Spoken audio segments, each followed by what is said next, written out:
BJP में जबरदस्त हलचल तेज है। बड़ी खबर यह है कि 5 से 6 एमएलए सीकर के एक रिजॉर्ट में जाकर रुक गए थे। हालांकि कहा यह गया कि चूंकि जगह नहीं थी इसलिए वो सीकर के एक रिजॉर्ट में जाकर रुक गए, लेकिन देर रात बीजेपी के एक नेताओं का दल वहां पर पहुंचा है और कहा यह जा रहा है कि एमएलए ललित मीणा ने संगठन के नेताओं को यह जानकारी पहुंचाई और प्रदेश बीजेपी के बड़े नेताओं में उसके बाद हड़कंप मच गया। बहरोड जाने वाले थे 5 से 6 बीजेपी विधायक, लेकिन उससे पहले एमएलए ललित मीणा ने संगठन के नेताओं को यह बात पहुंचा दी, ये जानकारी पहुंचा दी। रिजॉर्ट से विधायकों को हटाने के बाद वसुंधरा राजे को तुरंत दिल्ली बुलाया गया है और वो तस्वीरें इस वक्त हमने आपके सामने रखी। सुबह 4 बजे विधायकों को रिजॉर्ट से निकाला गया है। इसका मतलब सीधा सीधा इंडिकेशन ये है कि अगर कोई तैयारी हो रही है जोर आजमाइश की, अगर कोई खेमे बंदी हो रही है और अपने लेवल पर अगर कोई बाड़ेबंदी की तैयारी हो रही है तो उसे यहीं पर रोक दिया जाए। एक बड़े नेता के कहने पर ये रिजॉर्ट में जाकर रुके थे। अब ये बड़ा नेता कौन है, किसके कहने पर विधायक रिजॉर्ट में जाकर रुक गए और फिर धक्का मुक्की हाथापाई की नौबत आई है, ये एक बड़ी हलचल इस वक्त आपके सामने है। ज्यादा जानकारी के साथ मनीष भट्टाचार्य हमारे साथ जुड़ गए। मनीष, रिजॉर्ट में किस बड़े नेता के कहने पर ये विधायक जाकर रुके थे और अभी इनकी पोजीशनिंग क्या है? देखिए, एक प्रदेश के बड़े नेता हैं ये, उनके कहने पर ही सब कुछ ये हुआ था जो हमें जानकारी मिल रही है। उसके मुताबिक मंगलवार देर रात तक के बहुत तगड़ा ड्रामा चला है। वहां पर कुछ विधायक मौजूद थे, कोटा संभाग की तरफ से आने वाले कुछ विधायक वहां पर थे। उनको जब ये पता लगा कि उनको बहरोड कर गई, क्योंकि उसने संगठन के नेता को बता दिया, अपने पिता को सारी चीज बता दी और इमीडिएटली प्रदेश भाजपा के बड़े नेता उसी रिजॉर्ट में पहुंचे ताकि उन विधायकों को वहां से लेके जाया जाए। लेकिन नौबत वहां पर बहुत ज्यादा कहासुनी की हो गई और बुधवार सुबह 4 बजे ये सब वहां से रवाना हुए हैं। और अभी की स्थिति में आपको ये बता दूं कि हालत ये है कि जितने भी विधायक हैं उन पर मॉनिटरिंग की जा रही है। संगठन से लेके प्रदेश के बड़े बीजेपी के जो नेता हैं वो सभी विधायकों के ऊपर मॉनिटरिंग कर रहे हैं कि क्या तोड़ने की या विधायकों को बाड़ेबंदी की कोशिश की गई है। संकेत बड़े नेताओं के हैं, उनके नाम सूत्रों के हवाले से बहुत ज्यादा अभी कहा नहीं जा सकता, लेकिन जिस तरीके की हलचल हुई है उससे बताया जा रहा है कि बहरोड में एक दूसरी जगह इनको शिफ्ट किया जाना था। लाया कुछ और कह के इन विधायक को गया था, लेकिन जब उस रिजॉर्ट में रुके हुए थे और फिर उनको वहां से हटा के दूसरी जगह शिफ्ट करने की पूरी तैयारी थी। इसमें एक बड़े बंदे की तरह पूरा एक प्रयोग किया जाना था, लेकिन बड़े नेताओं को पता लग गया और बड़े नेता मनीष, एक डिटेल आप और दीजिएगा। पहले ये जाकर सीकर के रिजॉर्ट में रुके और फिर बीजेपी के नेताओं का एक दल भेजा गया और अब उन्हें कहां शिफ्ट किया गया है? देखिए, वो जितने भी विधायक हैं अब उनको सब हटा दिया गया है, सफल निगरानी की जा रही है। कुछ एक विधायक हैं जो खुद प्रदेश अध्यक्ष से भी मिलने के लिए गए थे। अलग अलग जगह पर सभी विधायक रुके हुए हैं, लेकिन एक जगह जिस रिजॉर्ट में वो विधायक थे उनको फिलहाल वहां से हटा के बीजेपी अलग विधायकों को लेके चली गई है। कुछ विधायक जो हैं वो यहाँ पर मौजूद हैं, कुछ अलग अपने घर पर मौजूद है, अलग अलग जगह पर सभी विधायक। लेकिन बड़ी बात यह है कि जितने भी विधायक हैं उनकी मॉनिटरिंग अब की जा रही है, उन पर निगरानी रखी जा रही है, नजर रखी जा रही है कि कहीं इस तरीके की कोशिश ना हो कि उनको जोड़ तोड़ करके उनको हटाया जाए। ये तो देखिए होना ही था। और ये इसके पीछे वो बड़ा नेता कौन है मनीष, ये भी आपको कुछ हद तक आपके सोर्सेस के हवाले से जानकारी आ गई होगी, लेकिन हम भी इसके पुख्ता होने का इंतजार कर रहे हैं। बड़ी खबर इधर वसुंधरा राजे से जुड़ी हुई कि उन्हें फौरन दिल्ली बुलाया गया है। राजस्थान में जिस तरीके से कल सियासी ड्रामा हुआ है उसके बाद वसुंधरा राजे को दिल्ली बुलाया गया है। आप जानते हैं वसुंधरा राजे ने पार्टी की जीत के साथ साथ विधायकों से मुलाकात का सिलसिला शुरू कर दिया था और तकरीबन 60 विधायकों के साथ अलग अलग समय पर उनकी मुलाकात हो चुकी है। चुनाव के नतीजे आने के साथ ही वसुंधरा राजे इस वक्त सबसे ज्यादा एक्टिव दिखाई दे रही हैं। 2 दिन के अंदर 60 विधायकों के साथ वो मीटिंग कर चुकी हैं। मुख्यमंत्री कौन होगा ये फैसला तो संसदीय बोर्ड की बैठक में होगा, लेकिन जिस तरीके से वसुंधरा राजे मुलाकात कर रही हैं, एक शक्ति प्रदर्शन के तौर पर आप उसे देख सकते हैं, खेमे बंदी के तौर पर आप इसे देख सकते हैं, वो करने की कोशिश कर रही हैं। हाईकमान से मीटिंग करने के लिए वसुंधरा राजे कल रात दिल्ली पहुंची, लेकिन ज्यादा कुछ उन्होंने बोला नहीं। एक बार वो तस्वीरें आपको दिखाते हैं जिस वक्त वसुंधरा राजे दिल्ली पहुंची थी, क्या हलचल थी। मैम आज आई हैं, क्या एजेंडा रहने वाला है?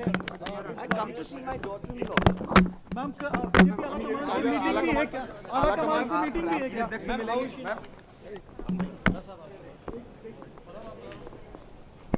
कमान से मीटिंग भी है क्या? मीटिंग भी है क्या? आला कमान से मीटिंग भी है क्या? मैम ये भी कहा जा रहा है कि आला कमान ने बुलाया आपको। साइड हो जाओ मैम मैम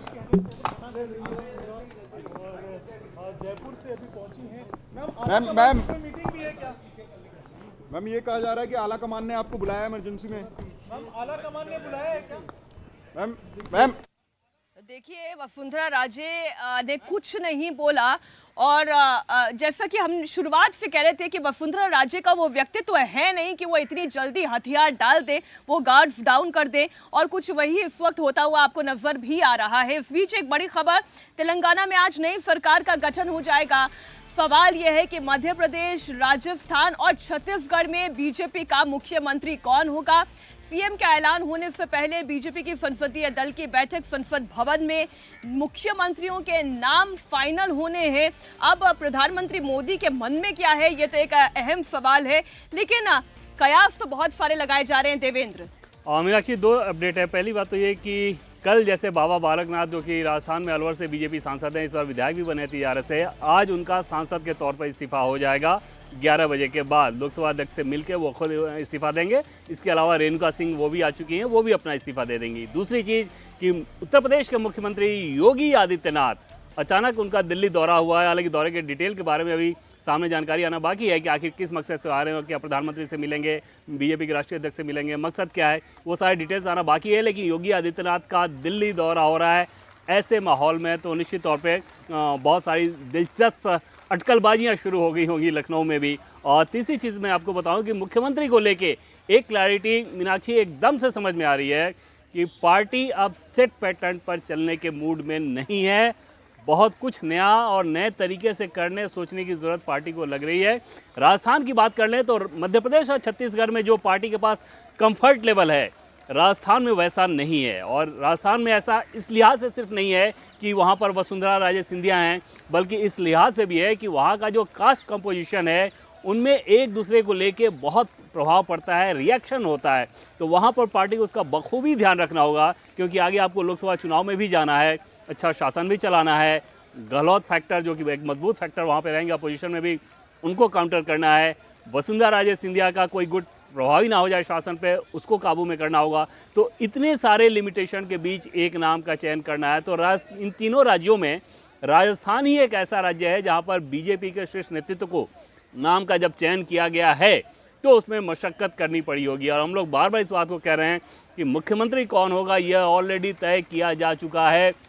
सिर्फ उसके इम्प्लीमेंटेशन के लिए ये सारा समय लग रहा है कि किस प्रकार से स्मूथ ट्रांजिशन जैसा दिखे, उसके अलग अलग जो सोपान हैं वो सामने आ रहे हैं। कल जब आपने जो बात देवेंद्र कही ना कि सेट पैटर्न से आगे निकलना होगा, ये जो सेट पैटर्न को ब्रेक किया था वो सबसे पहले हमें ध्यान है जब पहली बार योगी आदित्यनाथ मुख्यमंत्री बने थे। ये अप्रत्याशित था, किसी ने सोचा नहीं था, और वो उत्तर प्रदेश में हुआ था। तो क्या उसी सेट पैटर्न को ब्रेक किया जाएगा? क्या राजस्थान में कुछ एक ऐसी तस्वीर सामने आ सकती है? देखिए, ये उत्तर प्रदेश के मामले को अगर आप लें और अभी के राज्यों के लें तो ये उससे आगे का मामला है। जैसे उत्तर प्रदेश में उस समय कोई स्वाभाविक नेतृत्व नहीं था, कोई चर्चित नेतृत्व भी पार्टी के पास नहीं था, क्योंकि पार्टी तो लंबे समय तक बाहर रही थी। तो उस कंडीशन में उनको किसी न किसी नाम का चयन करना था। लेकिन यहाँ पर अगर आप देखें तो शिवराज सिंह चौहान ऑलरेडी लगभग 16-17 साल मुख्यमंत्री रहे हुए हैं। वसुंधरा राजे सिंधिया 2 टर्म रही हैं। रमन सिंह 3 टर्म मुख्यमंत्री रहे हैं। तो यहाँ पर आपको आगे अगर कदम बढ़ाना है तो इन सारे लीडरशिप को छोड़ते हुए आगे कदम बढ़ाना है, और वहाँ पर एक मुश्किल हालात होते ही हैं। लेकिन पार्टी जिस प्रकार से फैसला कर रही है, जैसे कल के इस्तीफे की बात करें, कल उन सांसदों को सिर्फ ये बताया गया था कि केंद्रीय मंत्री पीयूष गोयल जो कि राज्यसभा में नेता भी हैं, उनके दफ्तर में आपको 11 बजे पहुंचना है। इसके अलावा उन्हें कोई जानकारी नहीं थी। उन्हें ये भी नहीं पता था कि बाकी दूसरे सांसद को भी बुलाया गया है। सब इस उम्मीद में गए थे कि शायद सिर्फ उनके लिए एक मैसेज है। वहाँ जब वो पहुँचे तो पार्टी के राष्ट्रीय अध्यक्ष वहाँ पर मौजूद थे। पार्टी के राष्ट्रीय अध्यक्ष ने उनसे ये कहा कि पार्टी ने फैसला किया है कि आप सभी को संसद की सदस्यता से इस्तीफा देना है। उसके बाद बाकायदा उनको बताया भी गया कि आप लोग अगर ये सोच रहे होंगे कि कोई भी व्यक्ति अगर ये सोचता है राजनीति में कि ये चीज़ उसी का है, तो इस माइंडसेट में नहीं रहना चाहिए। कभी केंद्र में, कभी राज्य में, कभी संगठन में पार्टी कुछ भी फैसला कर सकती है, उस फैसले को मानना होगा। और मीनाक्षी, आपको एक दिलचस्प चीज़ बताऊं कि जो उनका इस्तीफा हुआ था वो इस्तीफा टाइप भी वहीं किया गया उसमें ये भी समय नहीं दिया गया था कि आप घर जाएं। इतनी सीक्रेसी से पहले कि कोई नेता मंत्रणा करे या 2 फोन घुमा ले, उससे पहले ही पूरा अगर हम ये कहें ये पैटर्न सेट होता है, फोन आना, ये बताना कि आपने इस्तीफा देना है और आगे क्या करना है, वो लक्ष्य भी पहले से निर्धारित होता है। या आप समझ लीजिए एक खाका पूरी तरीके से प्रधानमंत्री मोदी के दिमाग में सेट होता है। एक बार फिर इस वक्त की बड़ी खबर आपको बता दें, जैसे कि अभी हमारे सहयोगी देवेंद्र ने बताया कि मुख्यमंत्री योगी आदित्यनाथ दिल्ली आ रहे हैं, उनकी मुलाकात होनी है, लेकिन इस मुलाकात के पीछे वजह क्या है अभी उस पर और डिटेल आई नहीं है। हमारे सहयोगी विशाल प्रताप सिंह भी जुड़ गए लखनऊ से लाइव हमारे साथ। मुख्यमंत्री उत्तर प्रदेश के दिल्ली आ रहे हैं, कारण क्या है, क्या कोई जानकारी आप तक पहुंची है? देखिए मीनाक्षी, मुख्यमंत्री योगी आदित्यनाथ दोपहर 3 बजे लखनऊ से रवाना हो रहे हैं और 2 दिन का उनका ये शेड्यूल है दिल्ली का। कल ही मुख्यमंत्री योगी आदित्यनाथ ने राज्यपाल आनंदीबेन पटेल से मुलाकात की थी और इस बात के अब कयास लगना शुरू हो चुके हैं कि उत्तर प्रदेश में जो संभावित विस्तार है मंत्रिमंडल को लेकर के, उस पर ही पूरी तरीके से निगाहें सबकी रह सकती हैं। और मुख्यमंत्री की आज की जो मुलाकात होगी केंद्रीय नेतृत्व के साथ, उसमें बहुत संभव है कि जो आने वाले मंत्रिमंडल में सहयोगी होंगे, चाहे वो ओम प्रकाश राजभर की बात कर लें या भारतीय जनता पार्टी के कुछ नेताओं को भी इसमें शामिल करना है, तो उम्मीद ये की जा रही है कि मंत्रिमंडल उत्तर प्रदेश में जो विस्तार काफी दिनों से लटका हुआ है, उस पर आज मुहर लग सकती है। क्योंकि मुख्यमंत्री का जो दौरा है ये 2 दिनों का है। आज मुख्यमंत्री योगी आदित्यनाथ रात में दिल्ली ही रुकेंगे और दिल्ली में रुकने के बाद कल उनकी वापसी होगी लखनऊ। तो ये उम्मीद की जा रही है कि आज बैठक में नाम फाइनल हो जाएंगे कि उत्तर प्रदेश के मंत्रिमंडल का विस्तार, जो संभावित विस्तार है, जो काफी दिनों से लटका हुआ है, उसको आज एक धार मिल सकती है। और यह साबित हो सकता है कि आने वाले दिनों में उत्तर प्रदेश कैबिनेट का विस्तार कब होने वाला है, जिसकी रूपरेखा आज दिल्ली में केंद्रीय नेतृत्व के साथ बैठ करके तय करेंगे उत्तर प्रदेश के मुख्यमंत्री योगी आदित्यनाथ। मीनाक्षी। विशाल आप बने रहिए हमारे साथ। तो चलिए, मुख्यमंत्री योगी आदित्यनाथ का एजेंडा तो समझ में आ गया है, लेकिन वसुंधरा राजे का एजेंडा क्या है ये अभी तक क्लियर नहीं हो पाया है।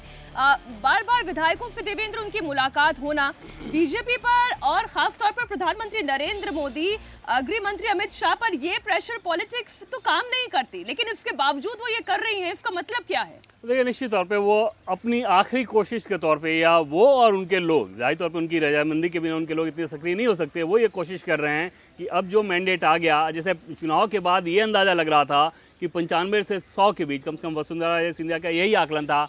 पार्टी के कुछ नेताओं को भी ये डर था कि शायद इसी के डाटा के आसपास रह जाएगा नंबर्स, तो वहाँ पर वसुंधरा राजे सिंधिया की भूमिका हो सकती थी, क्योंकि जो इंडिपेंडेंट थे उनको आपको अपने पक्ष में लाना था, एक एक्सपीरियंस लीडरशिप की ज़रूरत पड़ सकती थी। जैसे वो नहीं हुआ और एकदम से पार्टी के पास कंफर्टेबल मार्जिन आ गया, वहाँ पर वसुंधरा राजे सिंधिया को लगा कि अब उनके पास और कोई चारा नहीं है सिवाय ये दिखाने के कि राजस्थान में सभी विधायकों की राय यही है कि उनको ही मुख्यमंत्री बनाया जाए। उस लिहाज से यह शक्ति प्रदर्शन किया गया था। हालांकि यह शक्ति प्रदर्शन तब तक था जब तक पार्टी के शीर्ष स्तर से कोई फैसला नहीं किया गया था। अगर एक बार बीजेपी ये फैसला कर लेती तो शायद जितने विधायक वहां पर गए थे उनमें से 1/3 भी आपको वहां पे मौजूद नजर नहीं आते, क्योंकि सबको अपना पॉलिटिकल कैरियर देखना था। अभी बहुत सारे विधायकों को ये लग रहा होगा, और चुनाव के समय ऐसा हुआ भी था कि वसुंधरा राजे सिंधिया को जब प्रोजेक्ट नहीं किया गया, उन्होंने एक तरह से निष्क्रियता दिखानी शुरू की। पार्टी को भी उनकी ज़रूरत थी, क्योंकि एक एक्सपीरियंस लीडर है, इसमें कोई दोहरा नहीं, बड़ा नाम है राजस्थान में, राजस्थान बीजेपी की सबसे लोकप्रिय नेता में से आप उनको कह सकती हैं। तो वहाँ पर उनको ये कम्युनिकेट किया गया कि ऐसा नहीं है कि मुख्यमंत्री के लिए आपको लिस्ट से बाहर कर दिया गया है। चुनाव में जीत के बाद एक बार पार्टी जब विचार करेगी तो आपके नाम पर भी विचार होगा। इतना ज़रूर है कि जोर आजमाइश करके, शक्ति प्रदर्शन करके, आर्म ट्विस्टिंग करके आप बीजेपी में फैसला नहीं करा सकते।